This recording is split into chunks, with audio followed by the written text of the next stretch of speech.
super impressive. Wow. Okay. Do you mind if I introduce you? Yeah. And then I'll pass it on. Okay. So tonight, for anyone who didn't hear the unofficial beginning, we have an amazing, amazing person. Chaya, on my personal perspective of it, Chaya has truly made a very big impact in my life and the lives of many others that I know. And we are so lucky to have her. Chaya is a wellness practitioner who uses somatic body work to unravel stress patterns and relieve chronic pain. She is a wife and mother who lives with awareness and integrates the somatic perspective within every aspect of her life. And we are so, so lucky to have her. Thank you so much. I'll pass that. If you're up for it, just we'll click over here and then they'll be able to hear you. Okay. Yeah. Okay. So thinking about what we were going to focus on tonight, it's kind of like Iyar is my thing. It's like the time of year that even if I haven't done anything like this the whole year, I come out of my hole and it's like, Iyar, it's healing. So it was kind of like, what's going on?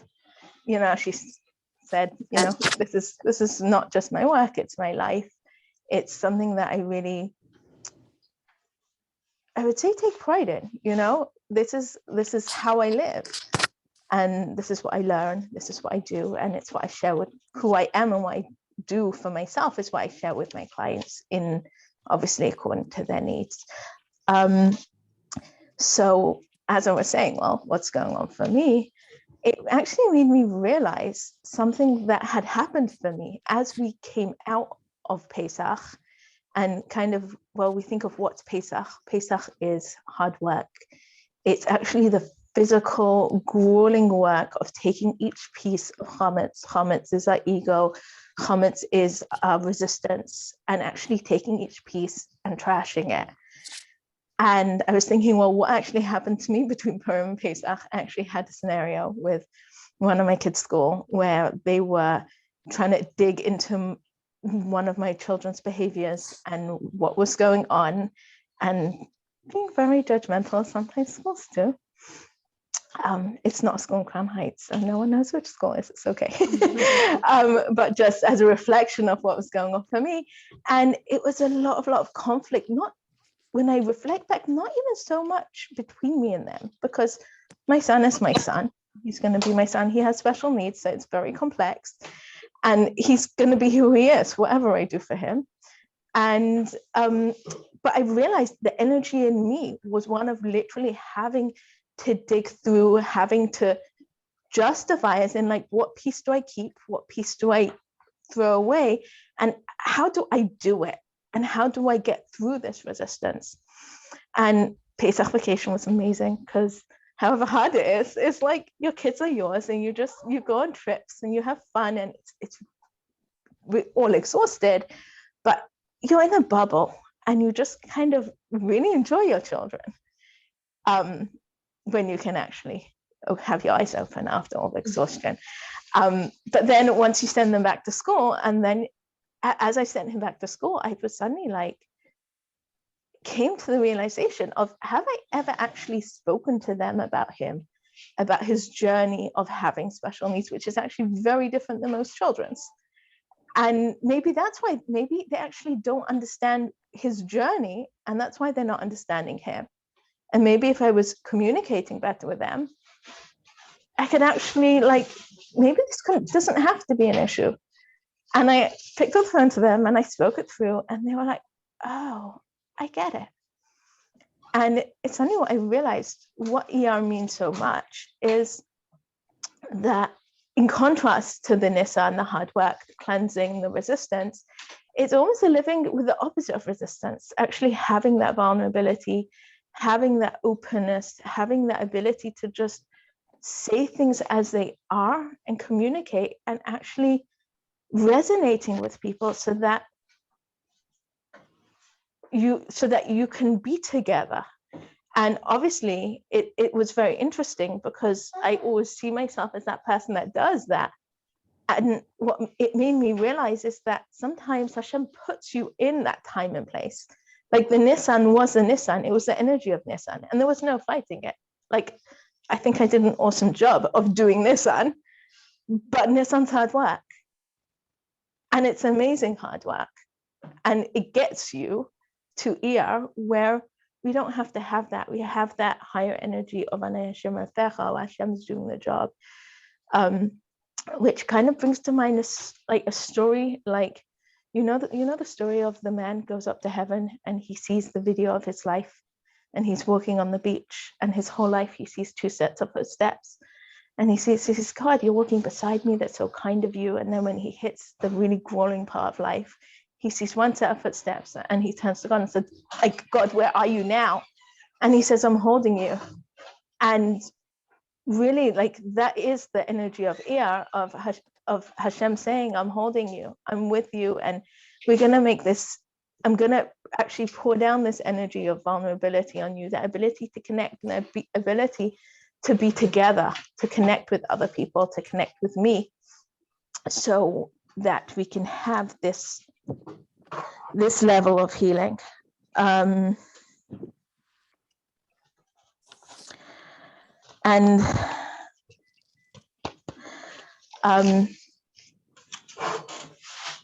it's interesting because in somatic experiencing, I know many of you said, some of you said that you have some background, some of you don't.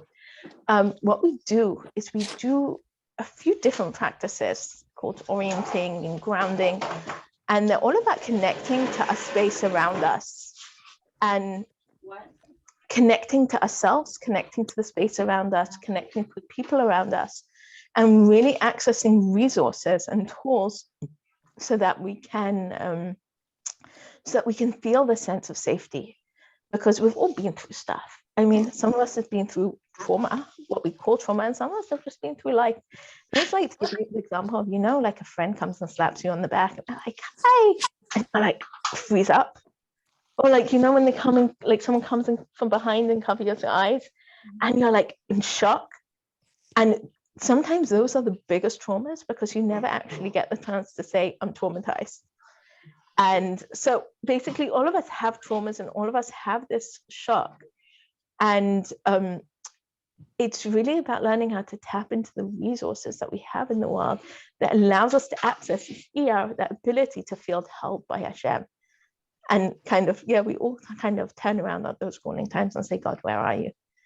And it's really just being able to, through the toughest times, and we all have them,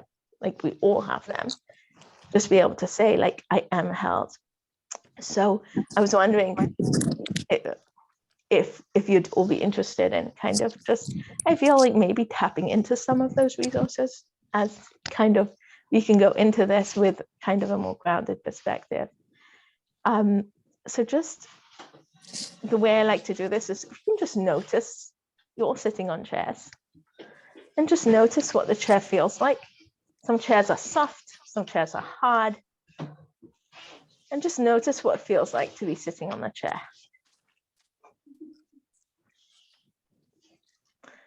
And as you notice yourself sitting on a chair, where do you notice that you're sitting the most of all your body? Where in your body do you notice that you feel the sense of sitting the most?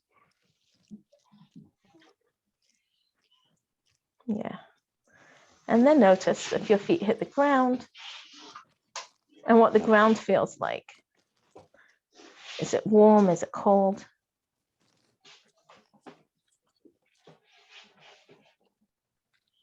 Is it hard? Is it soft?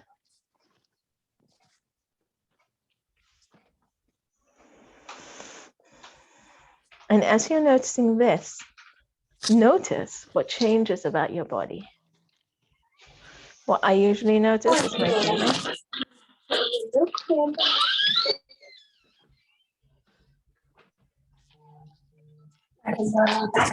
can just notice someone else in the room. You can just look at them. And notice how it feels to notice someone. And if you notice someone else noticing you, how does it feel to be noticed? and notice what your body does, what you notice in your body as you notice yourself noticing someone else, and you notice other people noticing you.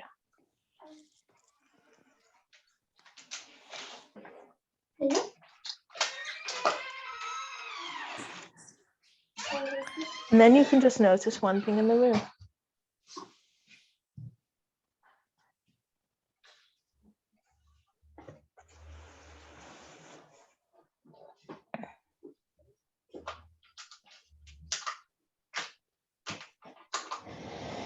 So this was just one really short practice that helps, just set the stage so that we can kind of feel more peaceful, more calm, so we can slow down and actually do what we call arrive, to actually be here, be present with ourselves here. As we were saying, babies are always present, whatever they're feeling, they bring with them. And we can access that same peace, that same being here that babies have. So by using those tools, by actually tapping back into ourselves.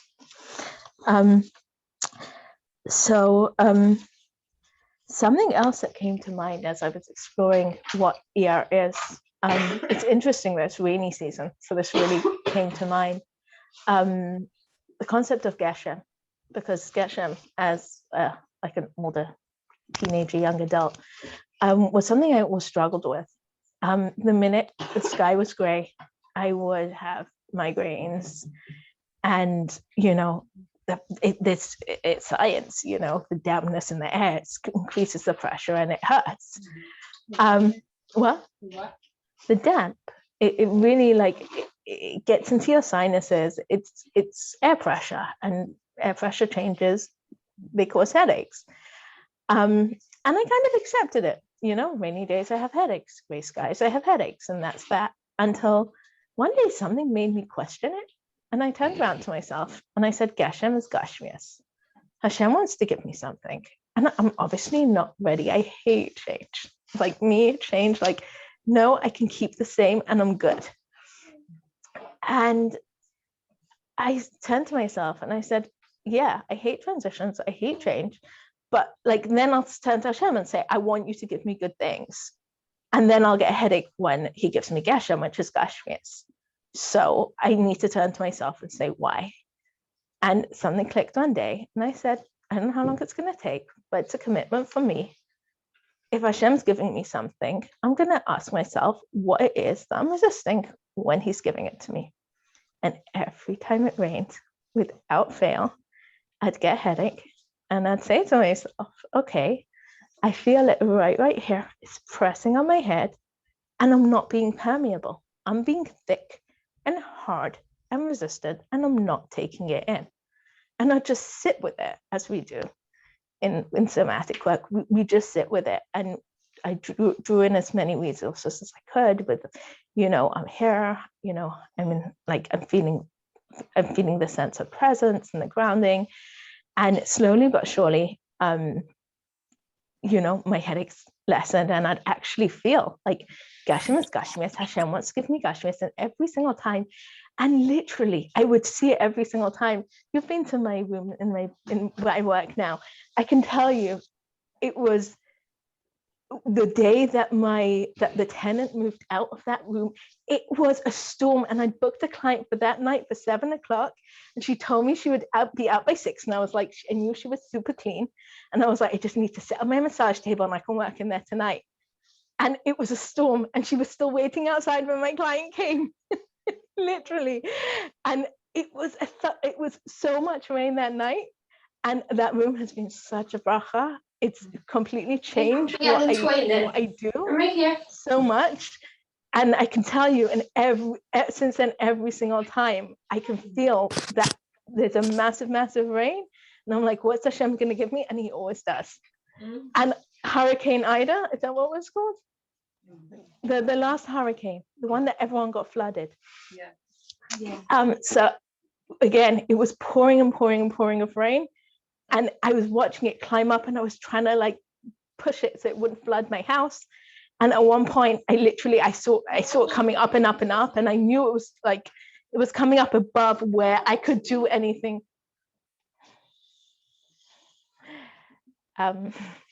it was coming up above where I could do anything beyond to make sure that it didn't flood my house, and either would it wouldn't. Baruch Hashem, we didn't get bad damage. A door I discovered is amazing.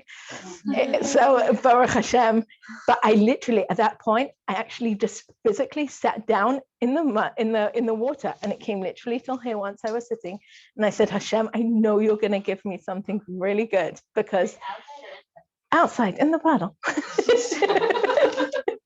To clarify. In the puddle, it was pouring with rain, and the puddle was like this high. And did you have a huge headache? No, I didn't. Why? They usually do. That's exactly my point. This is after all this work, and I'm not saying it's easy work. It was a good 2 years of working through this. And this was just recent. Hurricane Ida, it was like this past year. Like I've had my room for 2 years, so that was also about halfway. I'd say it was right in the middle. When it was a massive thunderstorm, and at that point I was already able to see it. So like, something's like, coming through, and it's coming through in a really big way.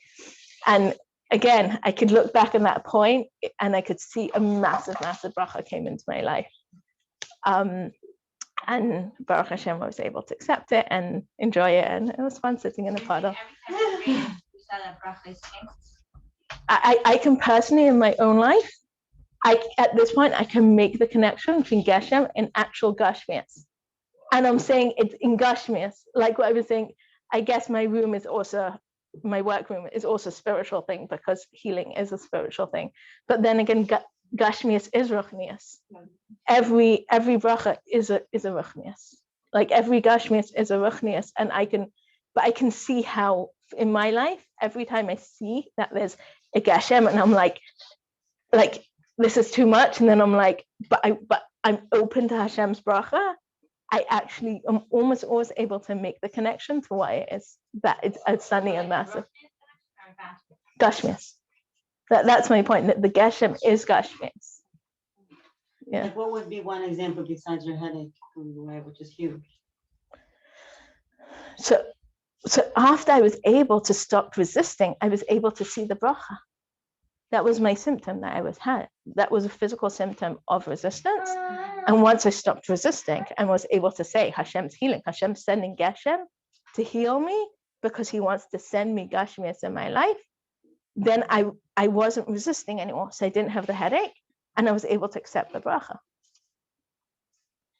And I was able to, we obviously all have brachas, even if we have resistance, but then to be able to make that connections. And really, I feel so much of life is being not only to have brachas, but to be able to enjoy them. Like we all. When you say Gashmias, like you got like an extra adding in Gashmias? Yeah. Yeah. She had a room in her house that was not available to her. And then there was a rain, and suddenly that room in the house was available to her, and now it changed her life. Yeah. Like real Gashmias. Like yeah.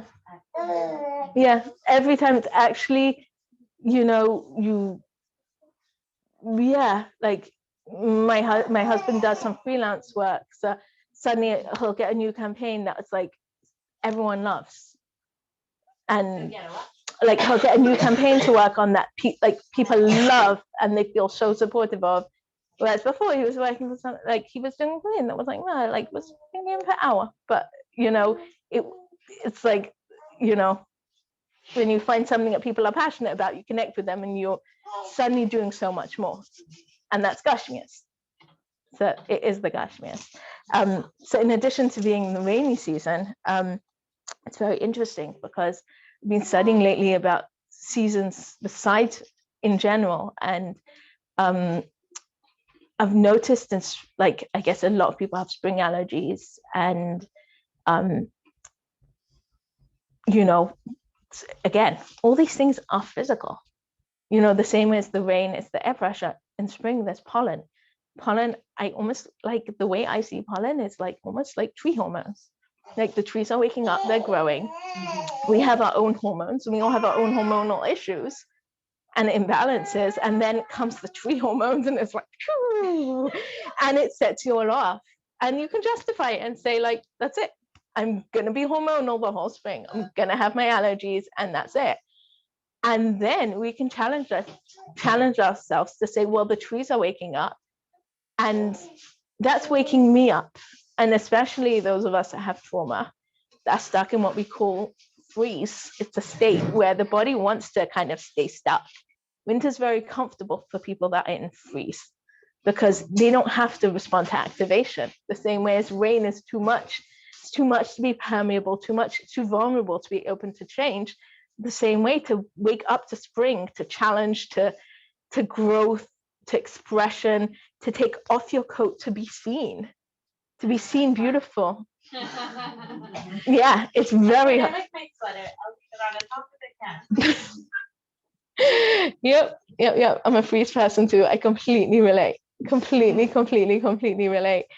And again, it's just a challenge to turn around to ourselves and say, it's spring. I wouldn't even say I can wake up. It's like, what am I afraid of waking up to? Where do I feel in myself this fear of waking up?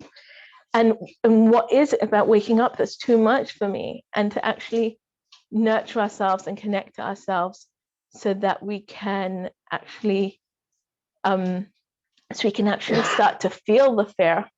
And I love the expression feel the fear and do it anyway, because I feel like it's such a somatic concept. And people think that when you go into the self-compassion and the feeling the fear, that you're going to kind of flake out on everything. And I've been studying self-compassion a lot, and what they talk about is like there's a gentle self-compassion, which is the baths and the long walks and eating chocolate. I would actually say the long walks isn't in the category of gentle, because that's actually, and then there's the fierce self-compassion. When someone starts up with you, when are you going to just say, no, I'm not putting up with that? And so really it's about waking up to all sides of yourself and actually being aware of the challenge and not expecting it to be easy, because that's also part of fierce self-compassion, is saying, I know it's going to be hard and I'm going to show up for it anyway.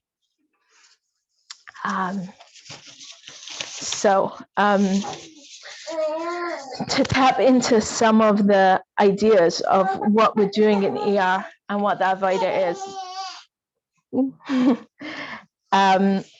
So in Nissan, how far are we in? Okay, with that.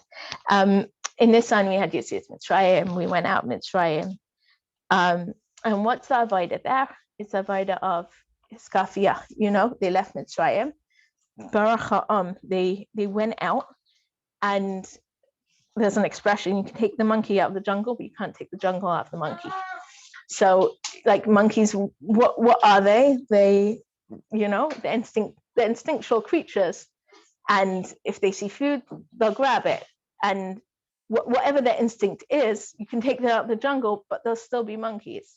And in a sense, when the Yidden left Mitzrayim, that's, they've been so entrenched in the culture of Mitzrayim for so many years, they literally had to, in order for Hashem to take them out, they had to actually grab their dough and run out, because otherwise there would have been no way for them to be able to leave Mitzrayim.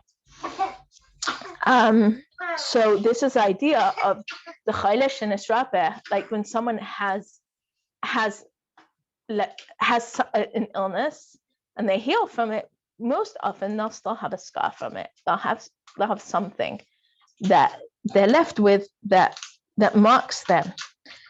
And that's the concept of Nisan. That's the concept of Yetziat Mitzrayim. And then we get the concept of Iyar, which is Hisapcha. And you see where we have the Omer, the Korban Omer on Pesach was barley, which is animal food. And then you have the Korban Shtei HaLechem, which was wheat on Shavuos, which is human food. And what's the avodah of the Omer? Every day to work on each one of the midas, to turn them over from the nefesh bahamis into the nefesh alakes. And when it says Anochi Hashem Rafecha, it says Kol machla shesamti b'Mitzrayim lo yasim alecha. So when I read that line, I had an issue with it. We are all neshamas that were in Mitzrayim. We're all traumatized. We know that. We're traumatized from them. From then, I am saying, like, the trauma of Mitzrayim, it's in our genes. As Jews, we carry generational trauma, and Hashem saying to us, every machla that I put on Mitzrayim, I won't give to you, and that's not a possibility because I have it in me. So what is this concept of Iyar? The Rabbi Yitzchak Ginsburg, if anyone likes very, very deep, complex stuff, I love reading it very slowly and interpreting it. Yeah, unbelievable stuff. So he has one concept that he writes about, the Yad Hashem. So the Yad is the Yud, is the 10 fingers of Hashem, and the Dalet is the 4 levels of Hashem's so-called surgery when he's healing. The first is the opening up of the site of the illness. The second is the cutting away of the damaged tissue. The third level is the cleansing it out of all the kind of the residue around the wound. And the fourth is the sealing it up and closing it up as if there was never any injury or any damage there at all. So this is a level of the surgery of the Yad Hashem. And when I thought of that, I thought of what this concept of Iyar is, this level of healing that Hashem brings us, where when we look at the trauma and we look at what this work is of the turning over of the Nefesh Bahamis, of this concept of having to run away from Mitzrayim, of all the pressures and all the constraints and all the resistance that we were talking about before, what is it and why do we have it? And really to break it down in the Chesed Shebachesed, of the Chesed Shebigvura, each day, every tiny bit of each attribute. We don't do a week of Chesed and say, oh, Chesed. We actually break down what Chesed is. And we go into every crevice of our being and we sit with every piece as we did, when you actually sit with what each piece means to you and how it's functioning inside you. And you make the time for the process and you say, this is a part of my Nefesh Bahamis. This is a part of my trauma. And I'm going to work through this. I'm going to face up to each piece of each trauma and actually make space for it in my life and say, how is this going to be a growth journey for me? And to actually turning it over into Elikus. So again, practically, what does it mean to reorganize trauma? What does it mean to heal so that we can turn it into Elikus, so we can have this concept of Yad Hashem, so we can be healed in a way that it never was? Well, we have the Rebbe as our guide, and there's many stories. I read one in particular today about a man called Jaza, and he called up the Rebbe and he said, my son has cancer in his leg and it's going to have to be amputated, please help. And he got an answer from the Rebbe saying, I'm looking forward to hearing good news. And sure enough, he called back Friday and said, well, the scan was clear.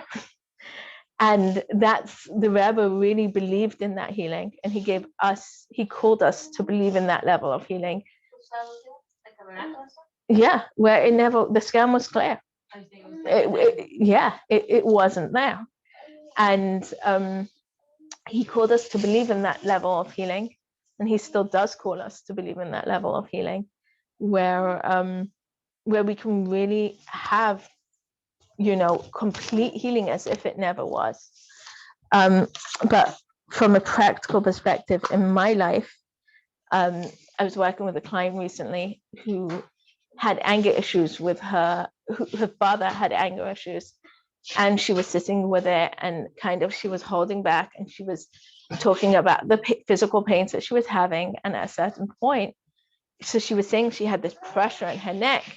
And I really encouraged her to actually get up and to push against me and to push me away. And I said, I represent your father. And I'm encouraging you to stand up to me and to push me and to find your strength, a peaceful strength, but a strength. And she was like, no, but why should I have to? And he should get over it and he shouldn't have this anger. And again, as we worked through it, she really came to terms with the fact that Hashem brought her into this.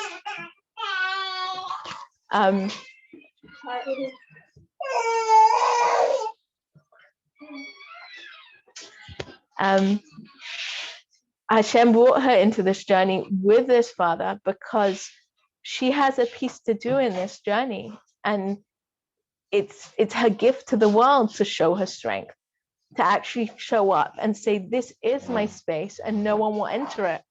And she actually took time to actually find her space. When we talk about having Daled Amas, this is what we're talking about. This is my space and no one will enter it without my permission. And she worked through it, and she was really able to find that strength and to find the meaning, and to actually embrace her relationship with her father with all his issues, because at the end of the day, she's not going to change her father. She can only build a relationship with the father that she has with healthy boundaries on her side. And hopefully he'll respond to it too. We've yet to get to that part. This was recent, but she did amazingly. I'm really proud of her. So that was her story.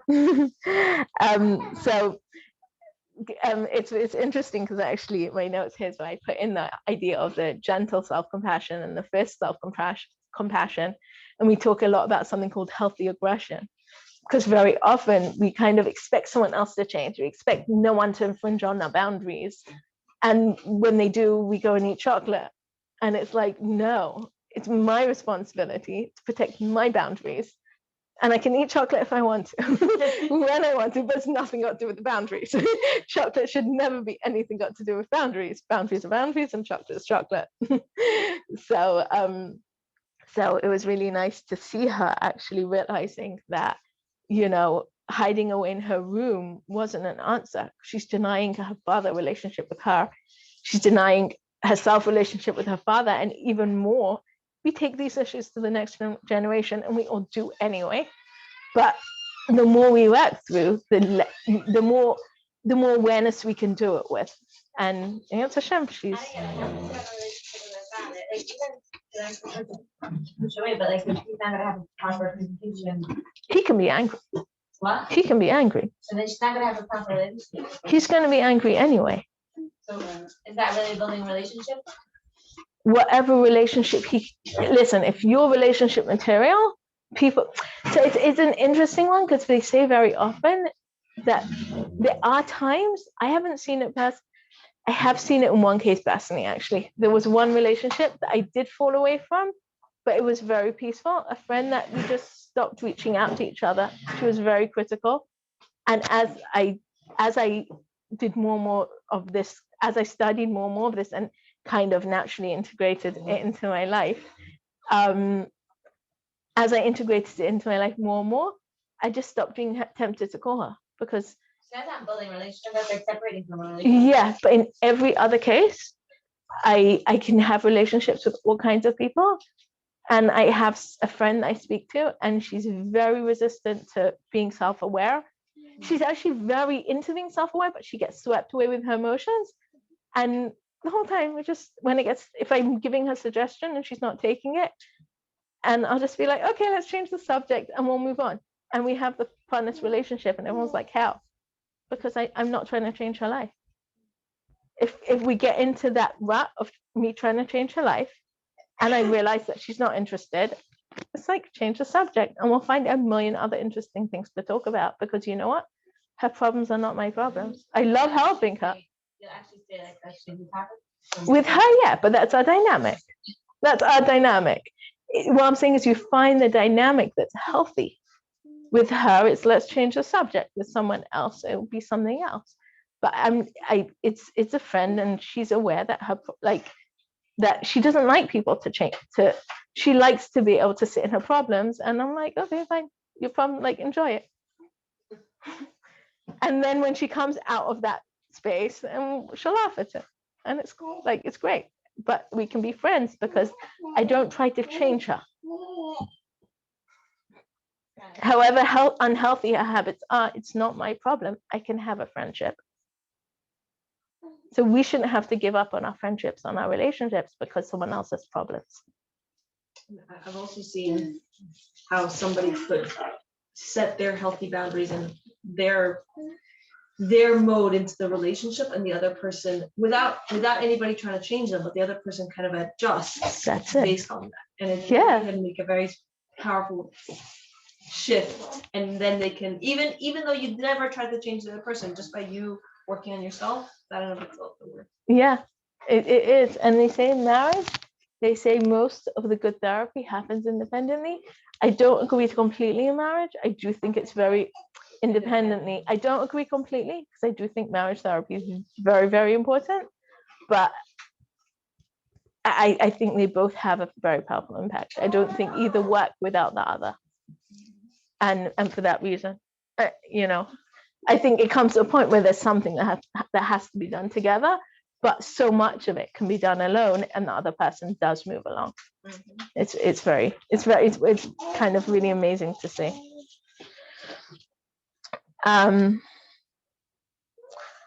So some more on health and resistance. It's very interesting how we see isn't it, do you ever find like there'll be someone that's like homeopathy doesn't work, or they'll be like my kids always react to antibiotics, or you know, everyone will have their story about healing and they'll always come true. It's freakily scary. I wish it wasn't. But I look around and it's like everyone has their story about, you know, like there's certain things that always work for me, like, or for my kids, and people are like, what, you like, how do you do that? It's such a waste of money. And then I'll turn to them about their things, the methods that they're using. I'm like, my kids always react to it. Why? And however much I'm like, they're not going to react next time, and they always do. And that I haven't found a solution. I'm still working on it. But I'm working on it. It'll happen. It'll happen. We'll talk again in 2 years' time. So what? Yep. Yeah, I'm completely a researcher. I collect information, I collect stories, I organize it, and then everyone gets to benefit from a piece of it. So there's someone called Gabriel Mate. He's an expert in addiction. He's an excellent resource. And he is actually his phrase that everyone knows of him, that he says, ask not why the addiction, ask why the pain. And it's really kind of the core of all his work, of finding the pain and healing the pain, the same way as we were talking about her father's anger, why she's taking it in, you know, and kind of that's her pain in her case, her need to kind of hold on to her father's anger. So he writes a very interesting book called When the Body Says No. And he explains how in all his work, and he studies people that he's a researcher, and he, you know, all his patients, and they have all these like nervous system conditions, but the very physical ones, the tremors and the breaking down of the nervous system. And he said he once had a patient come in with a condition, and he said, I know it's not that because they're not nice enough. Yeah, and it wasn't actually, it was a completely different issue that wasn't an absolute autoimmune breaking down of the nervous system, and they just weren't nice enough to have that. So in a sense, it's very interesting because it comes back to the same thing of what is nice and what is health, what is this concept of Ani Hashem Mafecha, and what is living without restriction. Is it running to your room when your father screams, or is saying, I deserve space in this home, and I'm not going to take up his space, but he's not going to take up mine either. And finding that presence in yourself, finding that safe space in your own existence, in your environment, as we said, even in the chair that I'm sitting on, knowing that it's holding me and I don't have to do anything to be sitting on this chair. Just knowing that this chair was created to hold me and is strong enough to hold all of me. That just, I mean, think about it, a chair. I mean, I have to say more. It's like a chair. I mean, we can go into, you know, all the amazing healings Hashem created. but we can keep it so simple and say, Hashem created a chair to support me. And this chair has everything I need in order to hold space for me to be here. And we can really kind of take in the simplest healings that Hashem put in the world, the simplest. Yeah. No, finish your sentence. Yeah.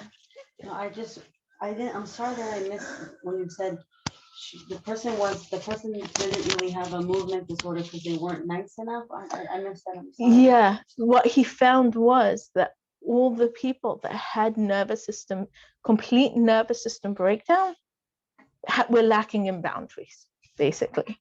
And in the way he put it, they weren't nice enough. It was all people that had completely given up their life, had their parents move in when they were sick and looked after them and nursed them until their death.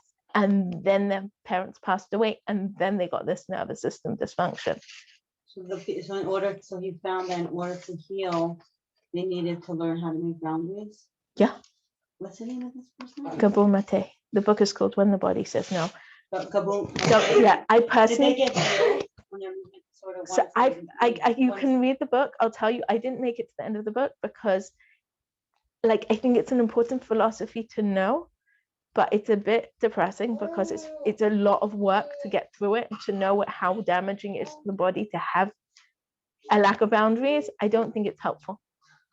Which is once they healed from learning how so to some make boundaries, years, did they get healed? If you catch it early enough, you can heal.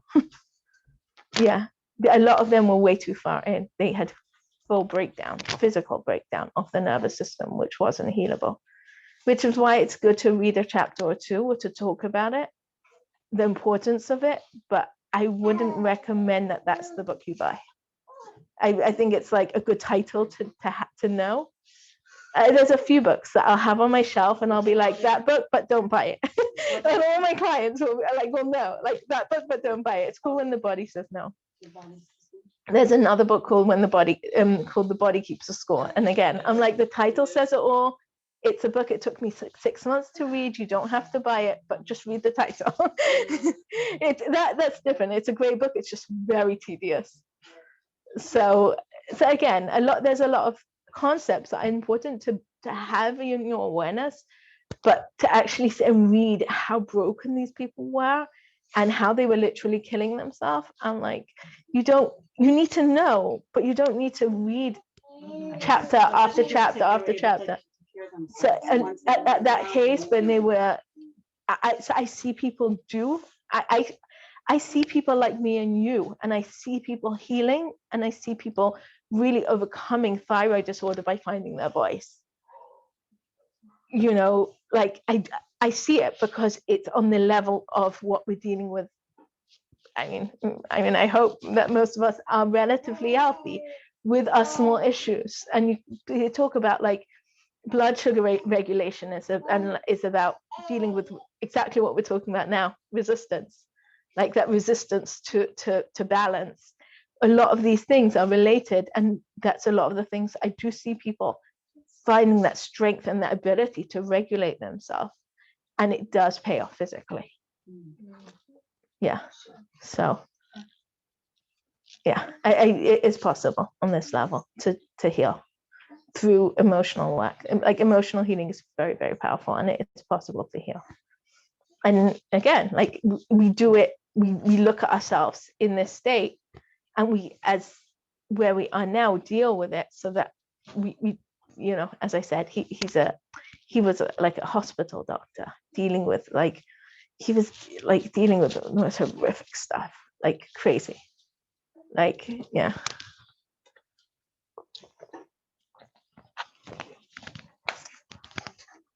Got your answer? What? Got your answer? Yeah, I mean, I don't know about if they got better. Yeah. I think you're telling me that if they did the work that they did. What I'm saying is a lot of them left it too late. Like he got them when they were at their end, but even then. Like, when is the end? Like when they were old, or they were no, just like they were in the hospital. They were in the hospital. Like they were coming to him. He's like the top there is, And like so you're saying once in the hospital was too late for them? Most of them, yeah. He speaks a lot about yeah. But that's it. We're not there.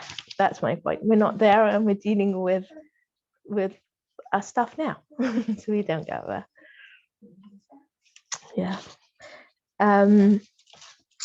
So the Rebbe talks about Chachkut Betzaingut and Sumchas Paras Geder, and I used to have a hard time with these lines because it's like Chachkut Betzaingut. Like, what does that mean? Like, just put a Band-Aid on it and it's all going to be better.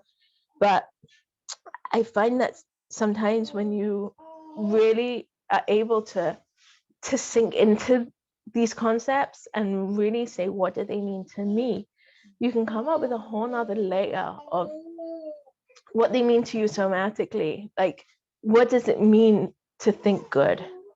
Does it mean, as I said, to put a Band-Aid on it and to just kind of say it's okay? Or is it to say, was it to say what's in it for me?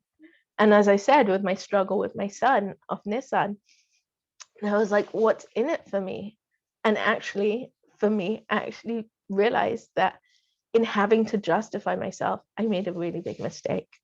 And I can own up to it, that I made under pressure a choice for my child that it wasn't a mistake by anyone else's standards. By me, I realized that I had made what other people would see as the right choice, and I realized it was actually the wrong choice.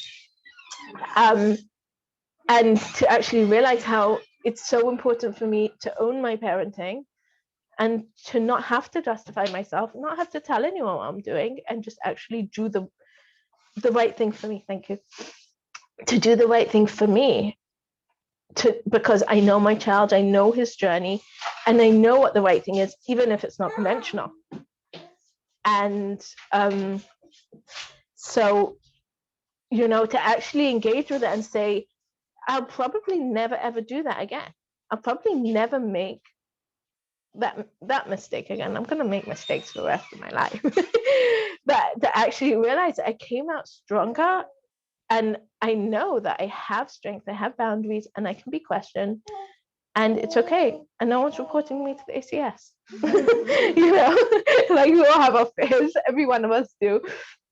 And when someone questions me, I'm like, well, if I'm doing something non-conventional, maybe someone will report me to the ACS. And no, they won't. And to actually realize that making decisions on other people's accounts has consequences, and you live with the consequences, not them. And all these things, when you realize as you go through these processes, and you realize when people step into your boundaries, and you actually learn how to find the boundary and realize, I want to have my boundary, I deserve to have my boundary, and I will stick to my boundary next time when it comes up in this way, and next time will come up in a different way, and Hashem's challenging me to grow even more. He always does. That's a very kind and caring God that will always present the challenge very, very slightly differently, because he wants us to grow some more. So that's my take on. Yeah. So that's my take on Chachkut Betzaingut, Simcha Paras Geder, all these kinds of concepts that we kind of think that we're just gonna wipe problems away. It's not really. It's about engaging with the problem and seeing Hashem's goodness within the problem. It's very interesting, actually, that sometimes they do show up in a more conventional way. My father was telling me today that his father had cancer while his brother was engaged, and he was engaged for a whole year. And he actually didn't make it to the wedding, but he was alive by the wedding, and he passed away a month later. So really, like, the power of motivation is actually sometimes very direct and very seen. So it was really cool. And something else interesting is that the Rebbe actually didn't, when he spoke about the Beis Chaylim, he said not the Beis Chaylim, the Beis Refuah. So words are really important, and intention in healing really, really matters, that we come into things not with I'm sick, I need to heal this, but Hashem's provided me with a healing opportunity. And I'm going to take it, I'm going to embrace it, I'm going to enjoy it. And I'm going to come out stronger from it. Where are we up to? If you have more, I do. Yeah, you're gonna. So it's very interesting, and I have such a hard time explaining it because there's so much to it. I like to refer it as a form of guided meditation, but it's not really, because it's guided in the sense that it's prompted, but it's not like a guided meditation will have a format. This will just have an introduction, which is basically like setting the stage of the resources. You were here right from the beginning, weren't you? Yeah. So we did like, I can feel myself, and actually you notice how it affects your breathing, but then in an individual session, well, like the person with her father's anger. Sorry. With her father's anger, so she started to actually feel the tension, and she could feel her father's invasion and the pressure that she felt from her father, and she started to work through that. Then we went into boundary work and her actually pushing against me and moving across the room, so she was able to find her boundary. Then we found her introduced voice.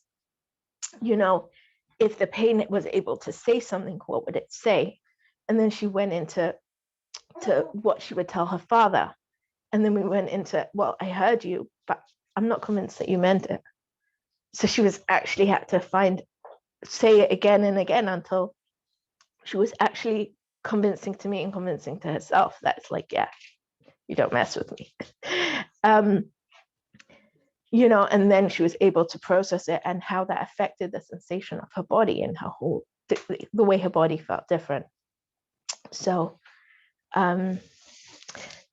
really every session will be like 100% different. Like some sessions will have tons of movement. I had one session with someone where she was literally went through in like 3 sessions.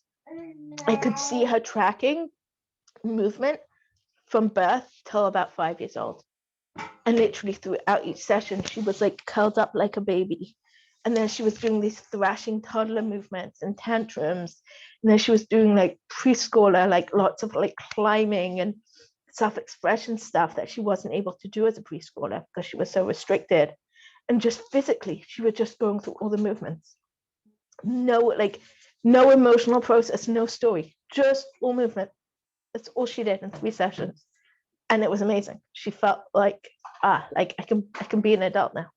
I do like massaging, or you do like so somatic experiencing isn't hands-on. It does have a hands-on element with the boundaries. I was the pushing, but it's all kind of from her. I'm just kind of the boundary kind of setter. But I do somatic body work, which is kind of helping people access it through hands-on healing. It's different.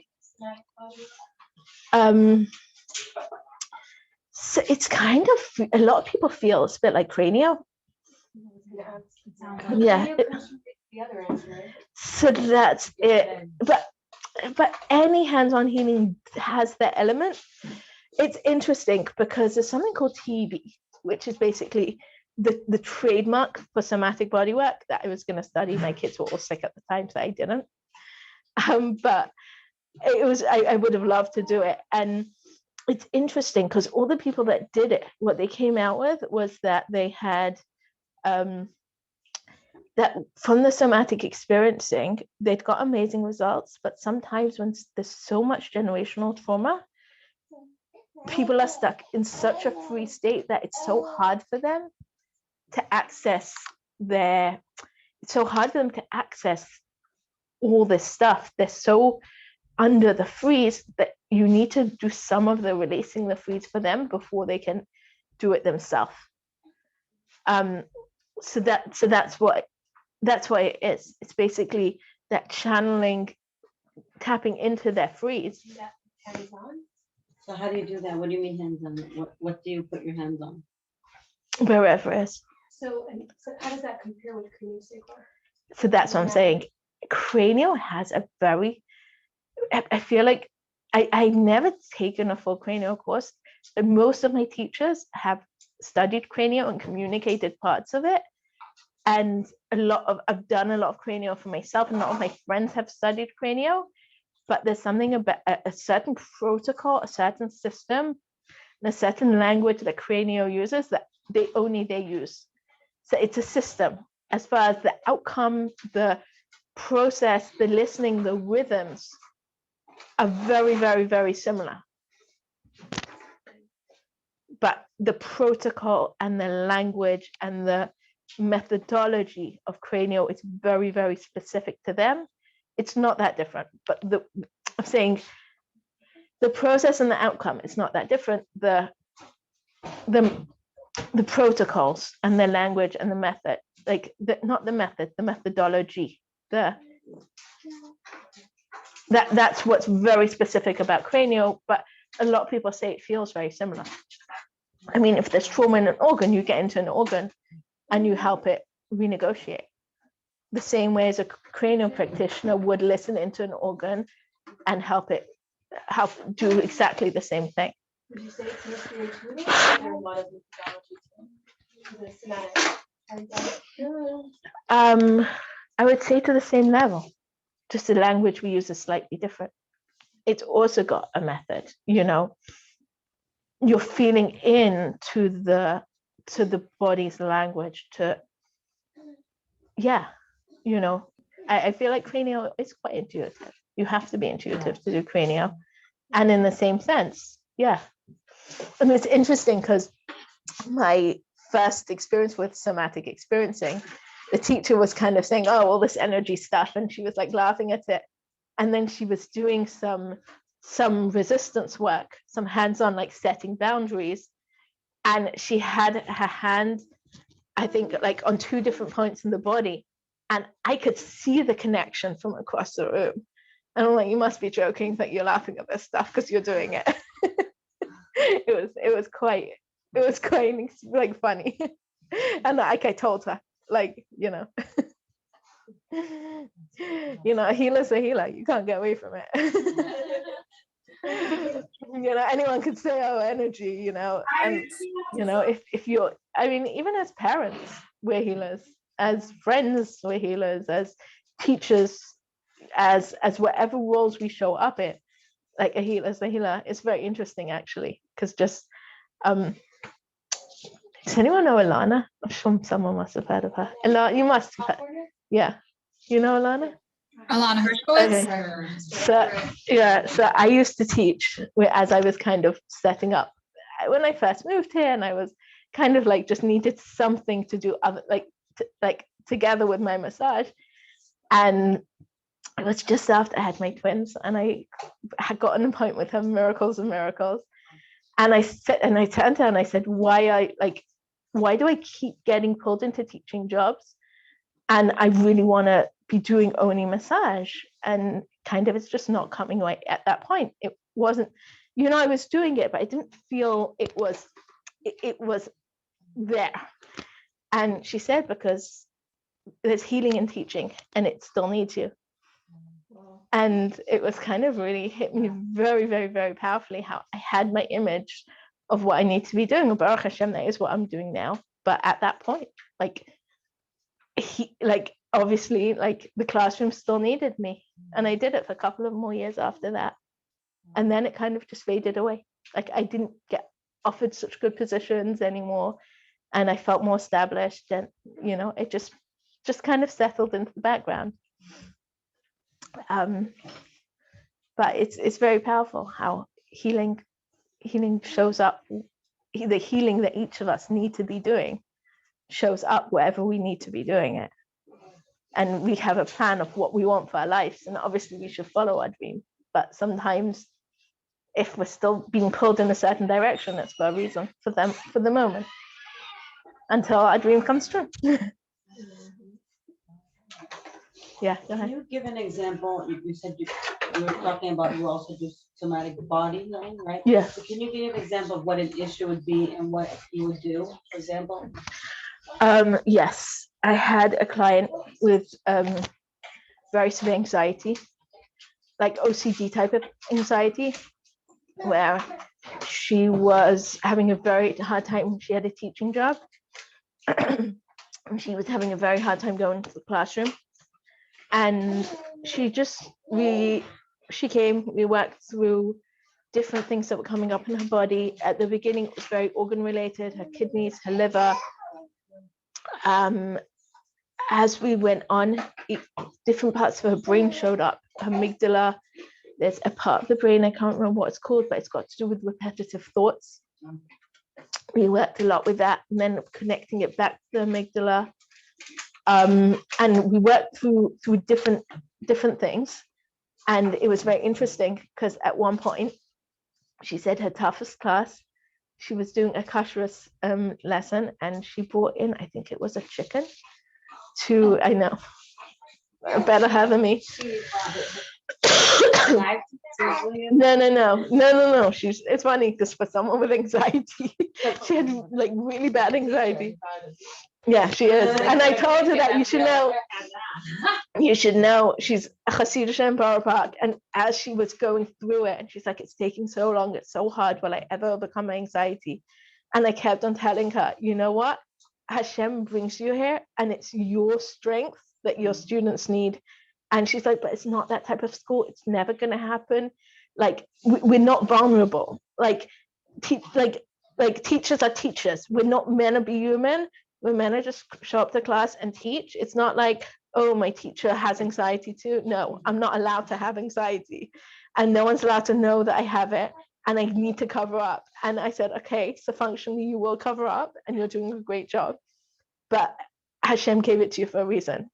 And kind of, as long as it's still in your life, it's in your life. And there's nothing you can do about it other than keep on showing up here and keep on doing the work at home. And Baruch Hashem. So anyways, so she was in class, and she had this chicken, and she turned to the students and she said, you should know the chicken soup from this chicken every single year without fail is the best chicken soup ever.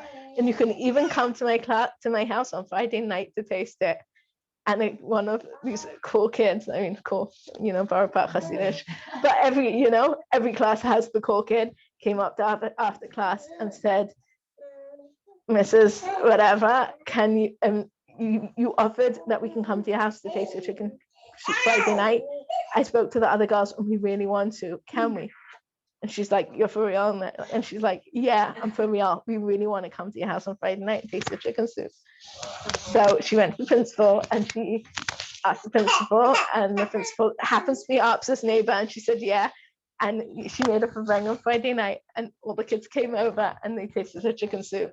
And this was not a farang, as in it comes it.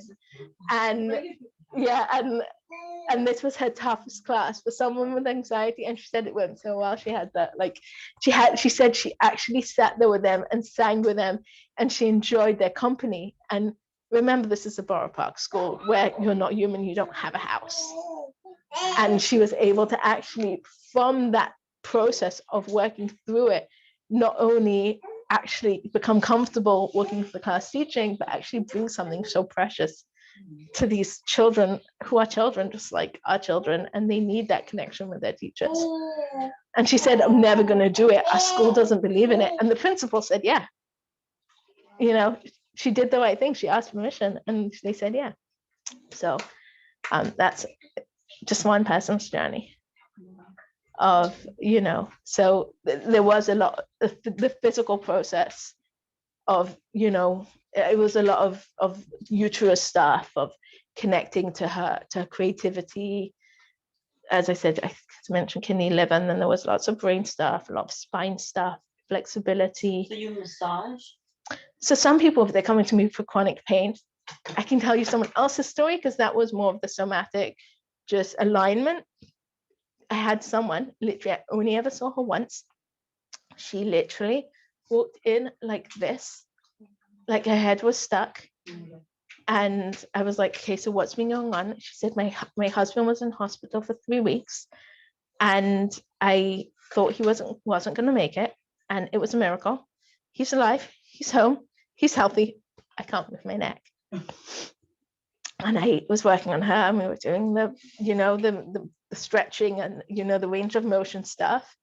And it was coming, and I'm like, there's something else. And I said to her, what happened when you were 18? And she said, my father passed away. How do you know? How did you know? Yeah, how did you know it was I the age of didn't. 18? I didn't. I just said it. it's random. It's random. It's random. And I'm not. Like handwriting analysis. No, yeah. No, but very often I'll say between the ages of 15 and 21. But how do you like? There's something It's about there's that something in the body has the body. Yeah, it's a body memory. When you're listening, you hear it. It's just When a healer is in tune. yeah. You're always you could also be in tune. I wouldn't even call it powers. It's just if you're listening carefully enough, if you've listened long enough. It's listening long enough to actually know that when you hear something, to feed it back to the person, so you can actually. Like I could say 18, and she'll be like, no, it was 22. But she was in that sense of 18, of that in between phase of I'm grown up but not quite ready to be independent yet, which is what the concept of 18 is. Yeah. It's not a number, because the body doesn't know numbers, the body knows stages. And when I see that beginning of the emergence of independence, I'll call it 18. It might have been 22, but in her case it was pretty close. And she said, my father passed away.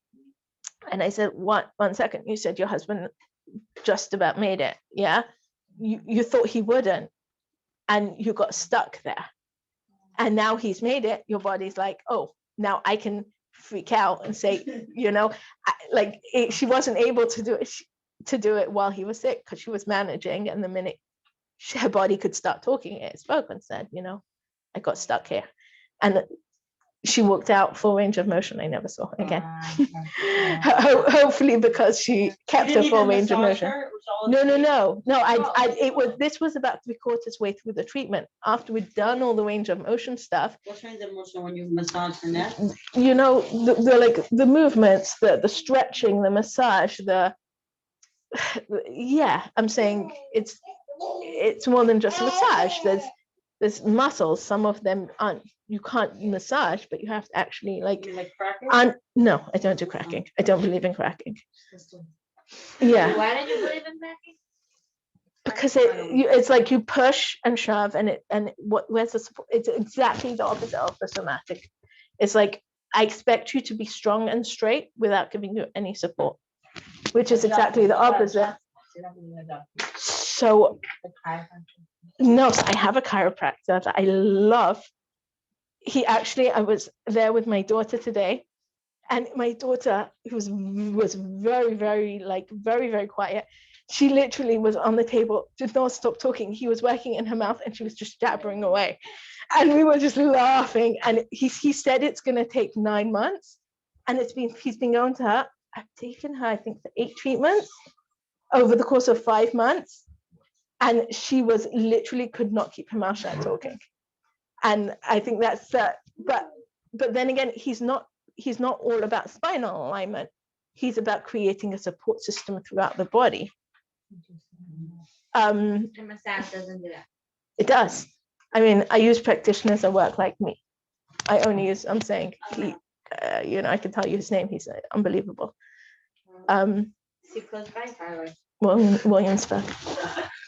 Yeah. I love that system though. It's providing the body the tools for it to heal itself in a certain sense. That is such a chiddush. For what? Chiropractor or for Systematic. Yeah, it's the system. Or not, because there's certain That's chiropractors. kind of that. By the way, that's why I said that was such a hashgacha batis that was there today, and that we were laughing at literally how much progress she's made, and literally her whole personality is like it's a whole different thing from physical work, and it's amazing. But that's what happens when you set the stage of support. Most chiropractors will create an expectation without putting in the support. And that's why I won't go to those kind of chiropractors. Like I went to one that stretched my back. Is that? That what? Stretching my back. Stretch? I felt like I was taller afterwards, even though I didn't look it up. There's not, that sounds nice. I'm saying no, the It's stretch. really painful. He held my neck, the chair pulled in, and I'm like, ah. Oh, no, He okay. did a great job. It was a lot. Right, so like when they crack your back, you're saying It don't like it. I don't like it. I feel so good afterwards when they do like a good chiropractor when he like just like takes you, just like pulls me on. No, because like I get released in my chest, and he has to like. So maybe for you it works. I know that for myself, most often when I go for good treatment, I like walk out and I'm like I want to dance. So that's for me what it is. Like I know my body's flowing. I can feel that I'm moving well, and I feel motivated to move. So whatever it is, you have to know yourself. I'm anti-clicking because for me, it's kind of an expectation of the body. And I think also there's a reason why discs get pulled on. When I do a lot of pelvic work, it's a lot of like, and I work with tailbones, and I see when they're crooked, and it's not just a tailbone. You can't just move a tailbone. There's the whole pelvic structure, and there's all these muscles that are holding it in place. And I watched tailbones move. I just worked on someone, and literally in one session, her tailbone went from being like 0.5 centimeter to the side to being dead center. I can't say it always happens. Well, depends. And that's what I'm saying. It depends. It depends what. So that's it. Support the muscles around it, and you continue supporting the muscles around it. So then the pelvic bone, the tailbone is not gonna fight it. But when you move the bone without the muscles supporting it, 100%. then the muscles are gonna keep pulling it in that direction. It's just it's a different mindset. You can go to have the same motion. It's such a different mindset. Yeah. Wait, can you see it? Or you have to like feel it. The tailbone? The tailbone is deep. You have to and you have to measure right down the spine and find it. Walking, can you like see it, or you need to like feel it out? Like anything with spine or. So if someone's rib thrusting, that's very obvious. From standing, you can see a whole sway back when someone's rib thrusting. Rib thrusting, when they're like kind of sticking out, when their ribs like this is rib thrusting.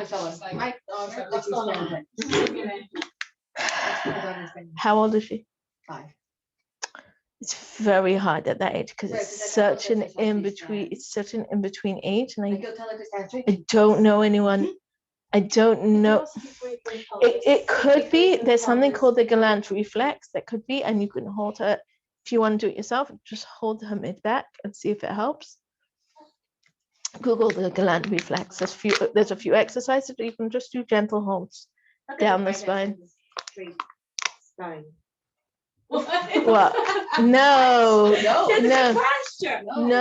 It's a sway back. It's a sway back.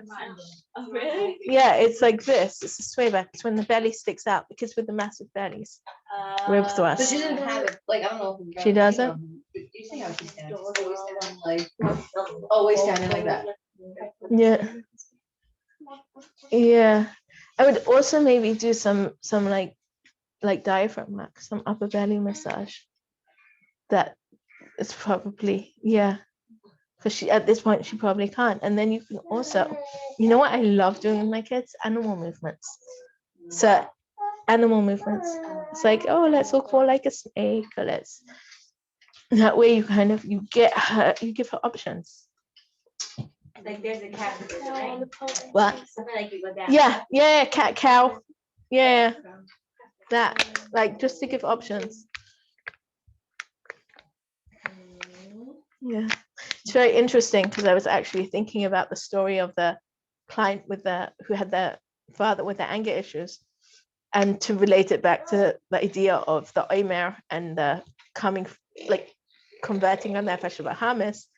To me, what I found most apparent about what is being a human, what's being a Yid, and what we see in something that somatic experiencing talks about a lot, is the idea of having options.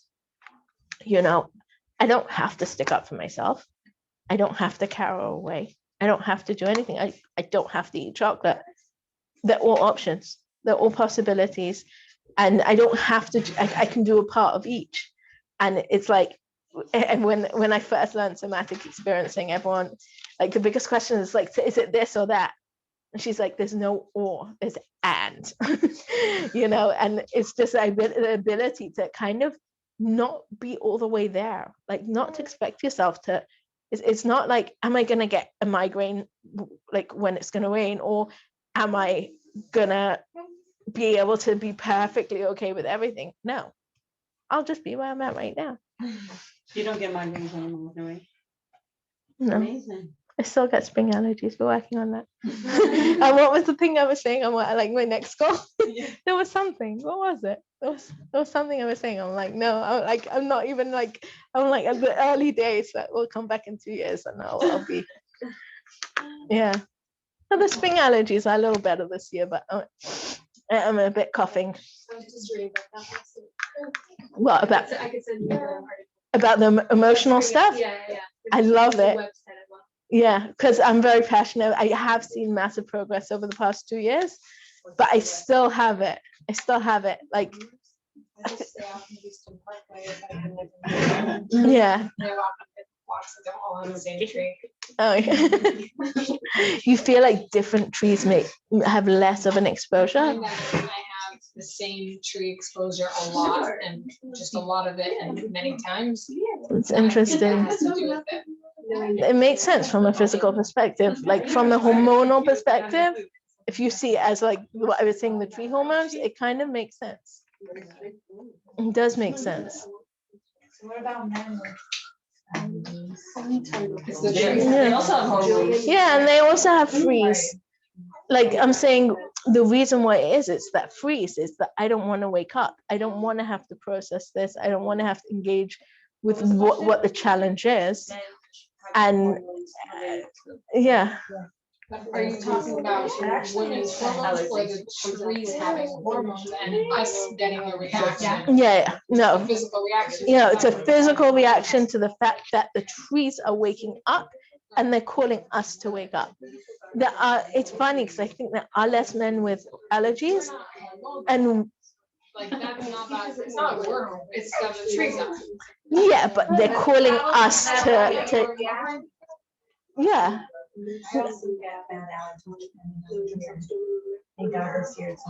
Yeah. Last year was Okay. Yeah. There was a question. I think we'll finish off with this question, and then Okay. whoever wants to stay and keep chatting, they can. But Yeah. there was a question about somatic health in relation to mental health. What is the question? Does it help? Is it someone with mental health challenges?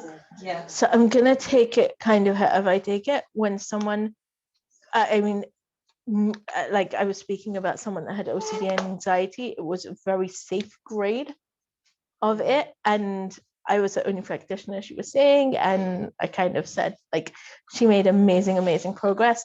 When I'm working with people with anorexia, bulimia, drug addiction, I won't be the only practitioner working with them. And I always tell them, I'm the one that will give you permission to experiment, do anything you want. You need someone that's going to be there to keep you safe. You need anorexia, bulimia, drug addiction, you need a psychiatrist. You need someone that can medicate as needed. You need someone that can admit you to a facility as needed. You need someone that's going to make sure that you're in the safe zone. Wait, but it doesn't, yeah. What? Systematic. No, so what I'm saying is there's priority is you need to be safe. So if there's dealing with severe drug addiction, with anorexia, bulimia, Like if you're they're not- injured to yourself, you need to know that you need to take care of those parameters, then you can work on yourself at the same time, but like. so you yeah. still need to have a basic safety. So that's what I'm saying. I won't be the only practitioner. I'll expect them to have a psychiatrist, or if it's kind of borderline, what if they don't? Then I don't feel safe. Yeah. What about like depression, anxiety? So I work a lot with postpartum depression, with anxiety, like the level of anxiety that I was talking about with this woman, she was literally, should I quit my job or should I not quit my job? That's not dangerous. What would have happened? Her husband was making enough money to get by. She would have quit her job. It would have been okay. I wasn't worried about her having a psychiatrist, someone that could potentially overdose.